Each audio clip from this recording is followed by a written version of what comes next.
मुझे जब theme park का पता चला कि थीम पार्क 99 साल के पट्टे पर दे दिया गया है तो मुझे यकीन नहीं हुआ। तो मैंने एक पत्रकार बंधु से पूछा तो उन्होंने मुझे डीपीआरओ का प्रेस नोट व्हाट्सएप किया और आप ये देख सकते हैं।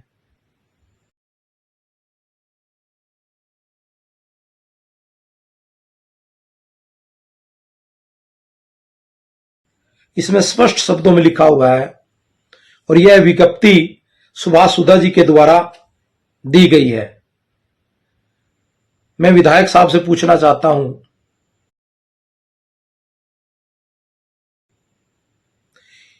कि लगभग 7 या 8 एकड़ में यह थीम पार्क होगा, जिसमें से 4 एकड़ में तो धरोहर और संग्रहालय बन गया, और जब वो देखने वाले जो लोग आएंगे उनके पास पार्किंग की व्यवस्था तो कहीं बाहर है नहीं, तो वो भी थीम पार्क में ही खड़ा करेंगे साधनों को।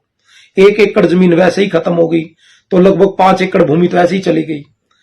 और कभी गुरु पर्व या अन्य धार्मिक पर्व के अवसर पर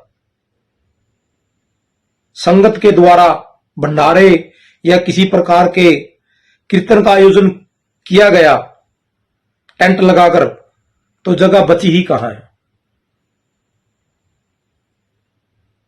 तो विधायक साहब, आपसे प्रार्थना है कि आप इस पर पुनर्विचार करें। क्यों करें? क्योंकि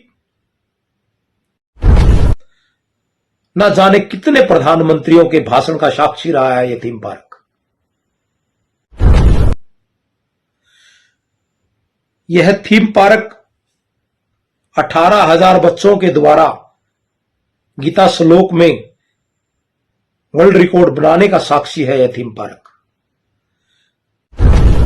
छुट्टी वाले दिन पूरे शहर के बच्चों के खेलने की जगह है। यह थीम पार्क, यह कुरुक्षेत्र का दिल है। थीम पार्क हर सामाजिक, राजनीतिक और आर्थिक कार्य का साक्षी है। यह थीम पार्क दशहरा, दीपावली या गर्मी की छुट्टियों में मेले का आयोजन करने का स्थान है। यह थीम पार्क आपने थोड़ा सा भी नहीं सोचा कि मैं क्या देने जा रहा हूं। आपने शहर का दिल दे दिया, क्योंकि कुरुक्षेत्र में इसके सिवाय कोई जगह नहीं है इतनी बड़ी जगह जिसमें हम कोई भी आयोजन कर सके। आपने किसी से कुछ पूछा नहीं, आपने किसी से कोई सलाह नहीं की।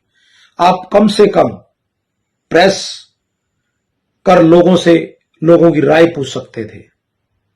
मुझे नहीं पता मेरी बात का कितने लोगों पर असर होगा या कितने लोगों पर नहीं होगा, लेकिन मैं ये मानता हूं कि थीम पार्क चले जाने से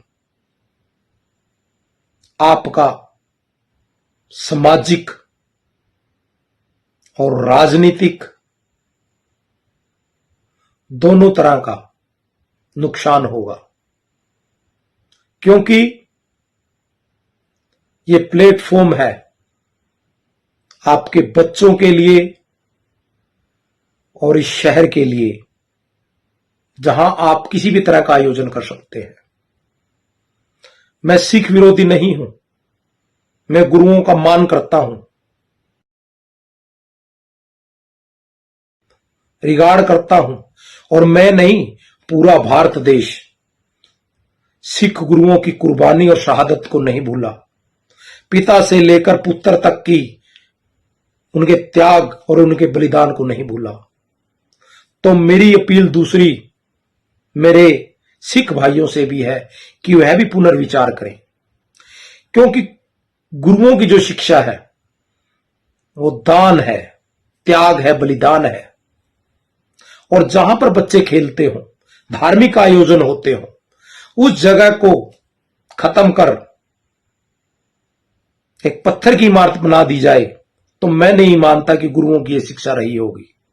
तो आप भी पुनर्विचार करें और सुभाष सुधा जी से भी प्रार्थना है कि आप भी पुनर्विचार करें, क्योंकि जब यहां किसी भूमि पर बिल्डिंग का निर्माण होगा और लोगों के सामाजिक, राजनीतिक और धार्मिक आयोजनों के लिए जगह बंद हो जाएगी, तो सदा सदा जब तक ये कुरुक्षेत्र शहर रहेगा, लोग आपके और आपके परिवार को बद्दुआ देते रहेंगे। तो इस बद्दुआ से आप भी बचें और इस थीम पार्क पर पुनर्विचार करें।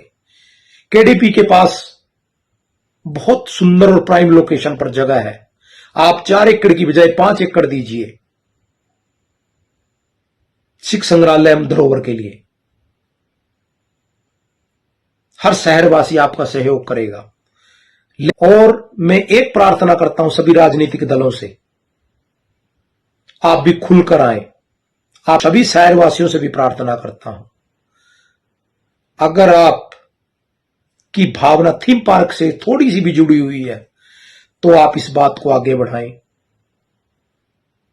डायरेक्ट या इनडायरेक्ट रूप से।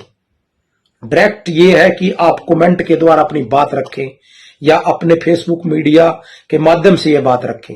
अगर इनडायरेक्ट रूप से आप कुछ भी नहीं कह सकते तो इस बात को शेयर कर सकते हैं। किसी भाई को किसी शब्द के कारण दुख पहुंचाओ तो उसके लिए क्षमा प्रार्थी। धन्यवाद। मैं अशोक शर्मा।